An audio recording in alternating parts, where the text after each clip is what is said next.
Germany's Karabiner 98K was the backbone of the Wehrmacht. Rugged, accurate, and deadly, it fired the powerful 7.92mm Mauser cartridge. Even though it was a bolt action, German marksmen swore by its reliability. Millions were produced and spread across battlefields worldwide. In 2025, the Kar 98K stands at 90 years old, yet it's still prized by collectors and snipers in games today. If you had to choose, Kar 98K or Garand, which rifle would you take into battle? The M1 Garand was the United States standard rifle in World War II, praised by General Patton as the greatest battle implement ever devised. It was semi-automatic at a time when most soldiers were still cycling bolt actions, giving US troops faster firepower. Feeding from an 8-round en-bloc clip, it made that famous ping sound when empty.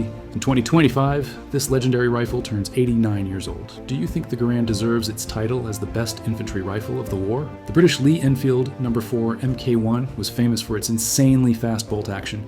A skilled soldier could fire 20-30 aimed shots per minute, outshooting even some semi-autos.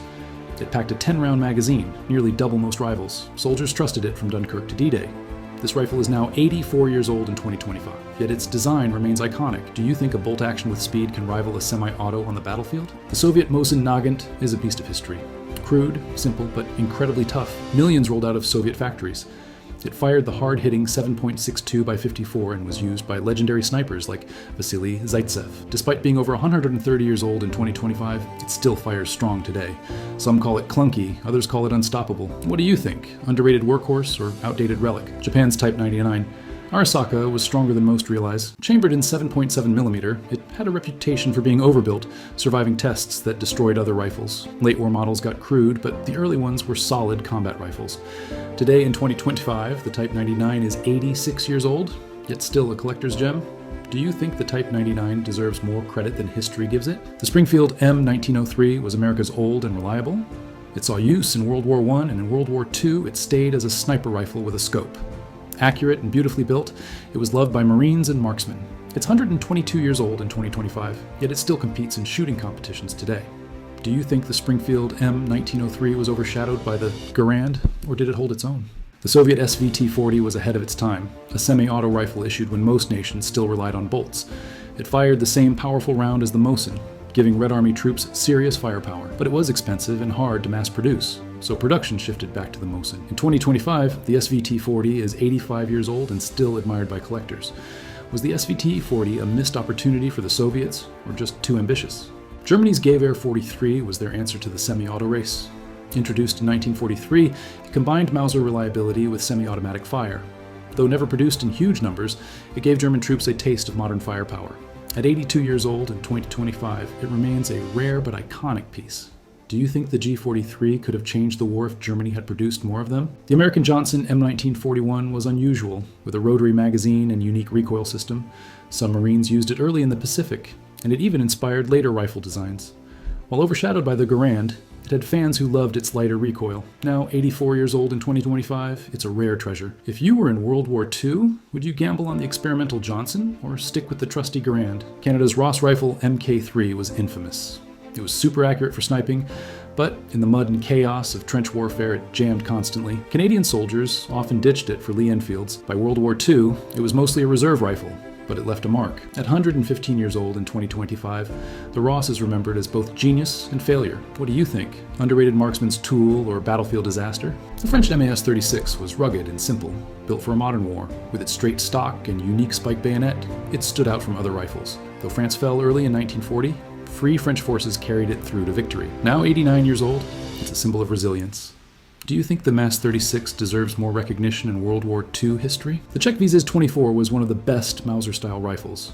So good that Germany seized factories after occupying Czechoslovakia. It ended up in German, Romanian, and even Chinese hands. Solid, accurate, and widely exported, it turned up in battles across continents. In 2025, it's 101 years old and still firing. Would you rank the Visa-24 among the top Mauser rifles of all time? The Italian Carcano M91-38 was lightweight and simple, chambered in a smaller 6.5mm round. It was widely issued to Italian troops, but lacked the punch of larger rifles. It later gained infamy as the rifle linked to JFK's assassination. At 134 years old in 2025, it's one of the oldest still remembered. Do you think the Carcano was underrated for its time, or simply underpowered? Japan's Type 38 Arisaka predated the Type 99, firing the smaller 6.5mm round. Soldiers liked its low recoil and accuracy, though it lacked stopping power compared to heavier rifles. It served from 1905 all the way through World War II. At 120 years old in 2025, it's a veteran of multiple eras.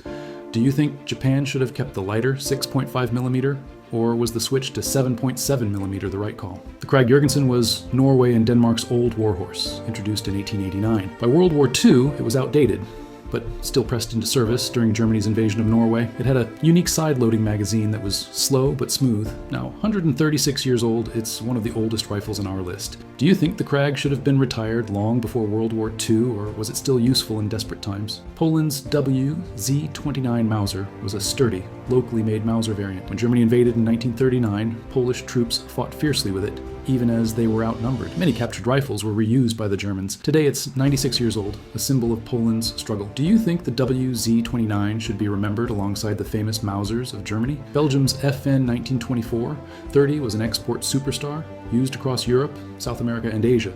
When Germany invaded Belgium, many were captured and reissued. It was reliable, accurate, and adaptable. At 101 years old in 2025, it still turns up in collections worldwide. Spain's M1916 Mauser was already a veteran by World War II, having served in the Spanish Civil War. Some found their way into Axis hands during the conflict. Compact and handy, it was a classic Mauser carbine. At 109 years old, it represents Europe's turbulent interwar years. Do you think older rifles like the M1916 still had a real impact in World War II? Portugal's Vergueiro, rifle-mixed Mauser, and Mannlicher designs. Modernized in 1939, it armed Portuguese troops and even ended up in German supply lines. At 101 years old, it's a fascinating hybrid of rifle technology. Do you think hybrid designs like the Vergueiro were clever innovations or just compromises? The Dutch Mannlicher M95 armed the Netherlands when Germany invaded in 1940. Though outdated, Dutch troops fought bravely with it. Using a unique on-block clip system, it was solid but limited. Now 130 years old, it's a piece of forgotten World War II history. Should the Dutch M95 be remembered more for its service, or is it destined to stay overlooked? The Swiss K31 wasn't used in combat during World War II, but it stood guard in neutral Switzerland. Known for its straight pull action and superb accuracy, it's one of the best crafted rifles of its era. 94 years old in 2025, shooters still prize it for precision. Do you think neutral weapons like the K31 deserve to be in World War II conversations? The Czech ZH-29 was a futuristic semi-auto design from the 1920s. A few made it into Chinese service, and some even saw combat. Its side-tilting bolt design influenced later rifles. Rare, exotic, and 96 years old today, it looks more like a Cold War rifle than a World War II gun. Do you think the ZH-29 was too advanced for its time? The Arisaka Type 1 is one of the strangest rifles of World War II. Built in Italy for Japan, it combined a Carcano action with Arisaka features. Around 120,000 were made, mostly for naval troops. At 87 years old today, it's a unique piece of Axis collaboration. Do you think the Type 1 was a smart partnership, or just a desperate wartime experiment?